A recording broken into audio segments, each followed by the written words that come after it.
जो जो पुरानी होती चली जा रही है, उनके असली चरित्र का शबाब खुद ब खुद उभर कर सामने आता जा रहा है। अभी कुछ दिन पूर्व आप लोगों ने देखा था कि एक स्टिंग ऑपरेशन प्रकाश में आया था, जिसमें इस घोटाले के एक आरोपी ने बहुत सी बातें कही थी जो अपने आप में बहुत कुछ रहस्योद्घाटन कर रही थी। आज यह महत्वपूर्ण प्रेस कॉन्फ्रेंस, जिसमें दिल्ली के प्रदेश अध्यक्ष जी भी हैं, सिरसा जी भी हैं, हम लोगों ने इसलिए बुलाई है कि आज से सोशल मीडिया पर कई जगहों पर एक स्टिंग ऑपरेशन का वीडियो बहुत प्रखरता के साथ ऐसी खतरनाक और घातक बातें कह रहा है। मेरे विचार से उसको देखने और समझने के बाद किसी भी प्रकार के बचाव का स्कोप नहीं रह जाता है। इस स्टिंग ऑपरेशन में इस घोटाले के आरोपी नंबर 9 अमित अरोड़ा किसी व्यक्ति को इतना विस्तार बता रहे हैं कि किस किस प्रकार से किस कंपनी को कितना पैसा लिया गया, एडवांस में पैसा लिया गया। और इतना ही नहीं है, इसमें सिर्फ पैसे लेने और देने का उल्लेख नहीं है, पूरी की पूरी पॉलिसी किस व्यवस्थित ढंग से बनाई गई कि चुनिंदा लोगों के हाथ में ही पैसा रहे और कैश का फ्लो भी उन्हीं के हाथ में रहे। वो चीजें देखकर निश्चित रूप से आप लोगों को भी बहुत दुखद आश्चर्य होगा। मैं दुखद आश्चर्य शब्द का प्रयोग कर रहा हूं। उदाहरण के लिए पूरे भारत में 2 ही बड़ी ब्रांड हैं जो शराब की ब्रांड है। उनके 2 ही बड़े अधिकृत जो होलसेलर्स थे दिल्ली में, उन्हीं को दिया गया। जैसे 2 बड़ी ब्रांड डीआईजीओ और पेरी रिकार्ड हैं, और उनके 2 जो प्रमुख होलसेलर्स हैं, एक का नाम है ब्रांडको और एक इंडो स्पिरिट, जिसका कि उल्लेख पहले भी आ चुका है। और इसमें वह व्यक्ति बता रहा है कि ब्रांडको ब्रांच वाले अमन ढल की तरफ से 60 करोड़ रुपए और इंडो स्पिरिट के समीर महेंद्रू की तरफ से के लिए 100 करोड़ रुपए उनके द्वारा देने की बात एक विषय। दूसरा, इसमें वो ये कह रहा, आप सभी जानते हैं, अगर मैन्युफैक्चरर, होलसेलर और रिटेलर, इसके बीच में जो कमीशन तय होता है वो कंपनियां तय करती हैं। भिन्न भिन्न रिटेलर्स का कमीशन अलग अलग परिस्थिति के अनुसार तय होता, ताकि उसमें एक स्वस्थ व्यावसायिक प्रतिस्पर्धा, यानी एक हेल्दी बिजनेस कंपटीशन बना रहे। पर वो बता रहा है कि पहली बार ऐसा हुआ है कि कमीशन सरकार ने तय किया। और वो ये भी बता रहा है कि कमीशन किसका तय किया? होलसेलर का। देखिए, एक महत्वपूर्ण बात यह है कि मैन्युफैक्चरर के लिए पैसे का इनपुट अधिक होता है, क्योंकि उसे इंडस्ट्री लगानी पड़ती है, चलानी पड़ती है। रिटेलर को दुकान रखनी पड़ती है। होलसेलर जो है वो तो एक प्रकार का इंटरमीडिएट व्यक्ति होता है, उसका कमीशन, यानी होलसेलर जो है वो पूर्णतः कमीशन के आधार पर चलता है और सर्वाधिक कमीशन उसका, और वह भी सरकार के द्वारा तय। और इसमें वो ये बता रहा है कि कमीशन लेने का औचित्य और आधार क्या था और किस प्रकार से वो पैसा लेकर बाकी लोगों को दिया गया। और इतना ही नहीं, यह भी दर्शा रहा है कि शराब के इस घोटाले के आधार पर लिए गए पैसे का गोवा और पंजाब में भी चुनावों में उपयोग किया गया। और इसके अतिरिक्त यह भी उसने बताया कि 5-5 करोड़ रुपए तक की फीस मिनिमम निर्धारित की गई। और यह वो हम नहीं बोल रहे हैं, जो अवेलेबल वीडियो है आज, जो दिल्ली में सर्कुलेटेड है, उसमें वो कह रहा है कि 5 करोड़ इसलिए रखा गया कि छोटा मोटा प्लेयर आने ना पाए। जिनके पास 80% बिजनेस है उनको 5 करोड़ देने में कोई समस्या नहीं होगी, जबकि मूलतः यह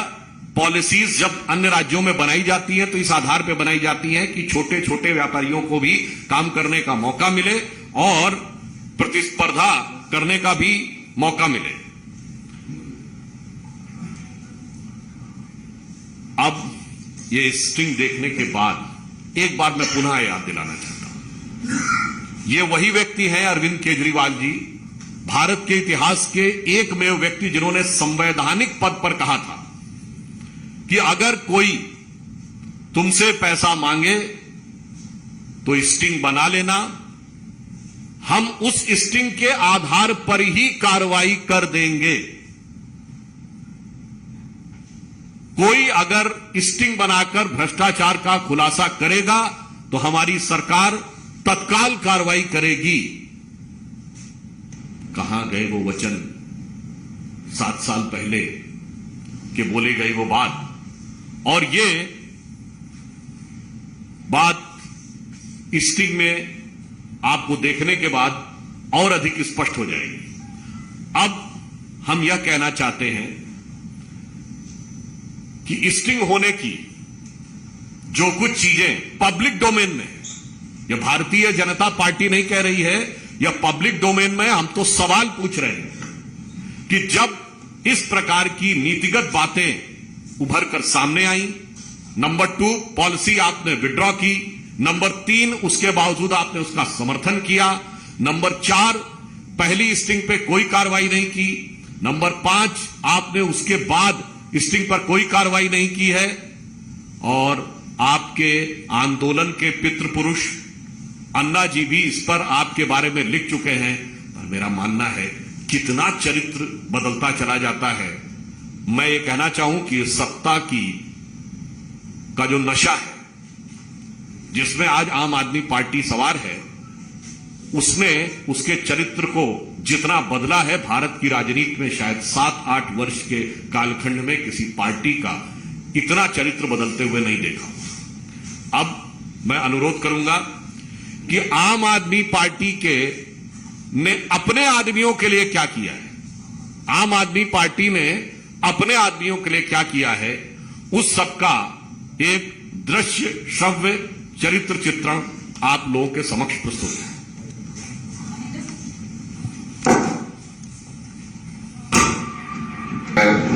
इसके बाद डिमॉन्स्ट्रेट वाला माफी वाले ऐसा जब आप बताएगा कि कैसा है इंडोस्ट्रेट वाला तो 100 रुपए मंदिर में थे, वो तो कहते थे सर अपनी ज्वाइनिंग किए, तो अपनी ज्वाइनिंग किए, ठीक है, तो सब लोग बोलते थे कि सबसे बड़ा धंधा चाहिए बस था। और 100 रुपए की ज्वाइनिंग में भी ये भी ब्लैक और वाइट करके धंधा है, तो आप 100 रुपया किसी को एडवांस में दे दो, कैश आपने मेरे घर में कैश करा नहीं तो 100 रुपया एडवांस में दे दिया, अब वापस आने में पता नहीं ये तो कैश वाइट तो ब्लैक ही करना चाहिए होगी, इस जो कैश है अगर मेरा कैश ना मैं एडवांस दे दिया, अब आपने वाइट में बता दिया, फिक्स मार्जिन दे दिया, उसके बाद हमारे 7-70 करोड़ के जो मार्केट में उसने हमारा नहीं दिया 7 करोड़ सारे लोग, क्योंकि हर आदमी बता नहीं होटल बता दे वो बता नहीं करने देंगे, किसी का बदल की हिम्मत नहीं, और हमारे पास कौन से निकल देते कैसे मार्जिन कर वो मार्जिन करने लगे वैसे भी 50 करोड़ की करती मार्केट में 50 करोड़ की भी इसको मैं बता नहीं सकता, उसके बिना ऐसे ही वो दिमाग करेगा, उसका बदला इनसे थोड़ा सा छोटा था 30 करोड़ रुपए थी, बस ये मतलब। और इसके सिवाय ये तो सिर्फ ये तो मतलब ऐसा है कि जिसका मैं बोल रहा हूँ कि अगर आप एक्साइज में जाके मतलब आप लगे पत्थर पड़ना शुरू करते हैं, हमें आदमी को बताइए मतलब इसमें कुछ है ही नहीं है, मतलब नॉर्मल इंफॉर्मेशन तो ऐसा मतलब तो कभी सुना भी नहीं ऐसा हुआ है। अमरनाथ पंजाब में अमरनाथ और एक कॉन्फ्रेंस 2 आदमियों को 10,000 करोड़ रुपए का था, 2 आदमियों को दिया, कैसे दीजिए आप लोगों को हमारे अंदर पॉलिसी एक शहर में 6 करोड़ रुपए कंपटीशन क्या करता है, अगर एक दुकानदार में या एक रेस्टोरेंट में खरीदनी है 6 दुकानें हैं तो उसका तो फायदा मिलेगा ना, क्यों नहीं 2 आदमियों को,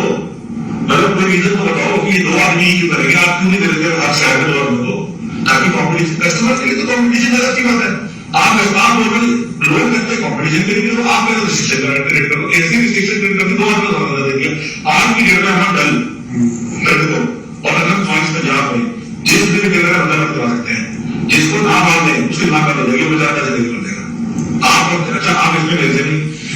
पंजाब के किसी भी टेलर से जो बनाने की हिम्मत करेगा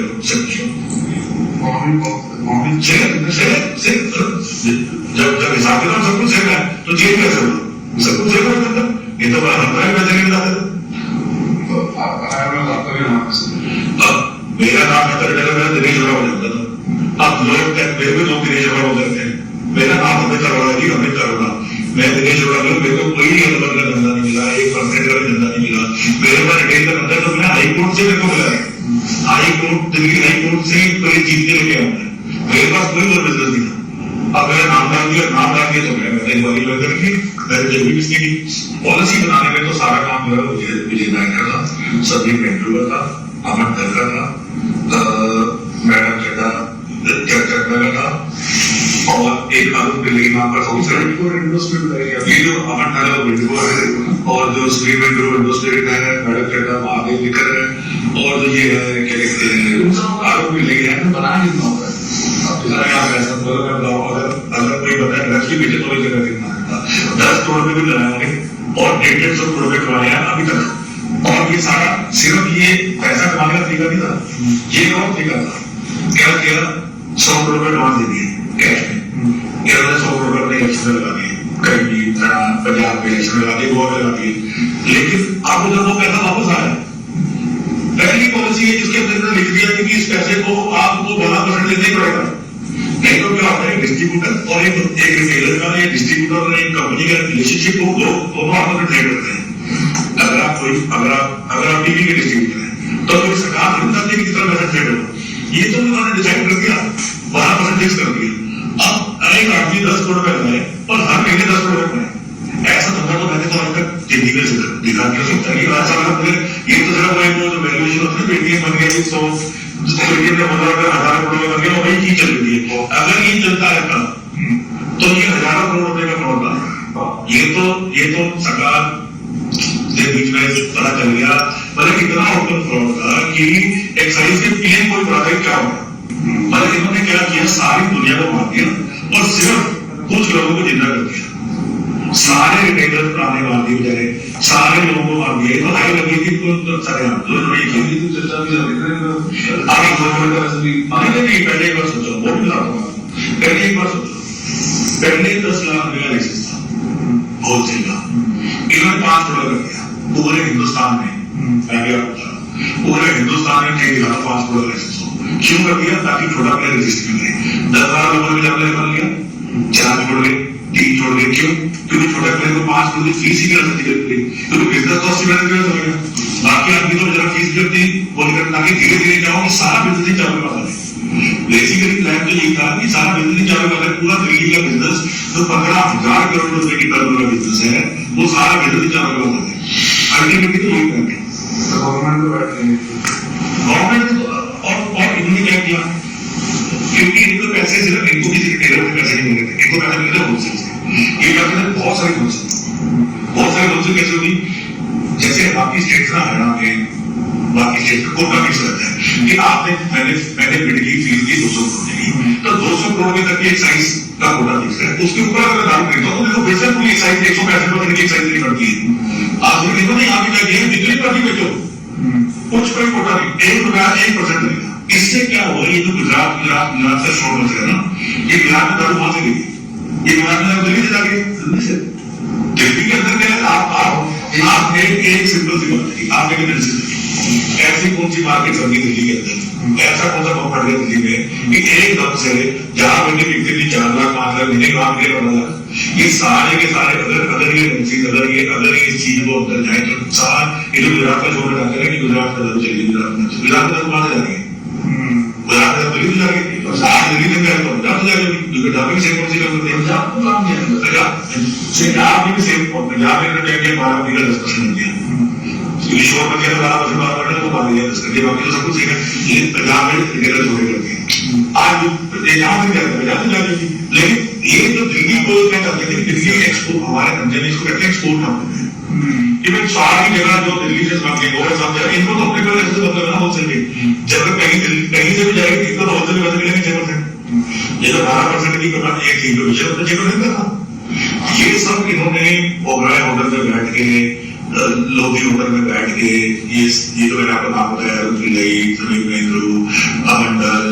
ये मैडम चड्डा, ये सब ने बैठ के इन्होंने पॉलिसी बनाई,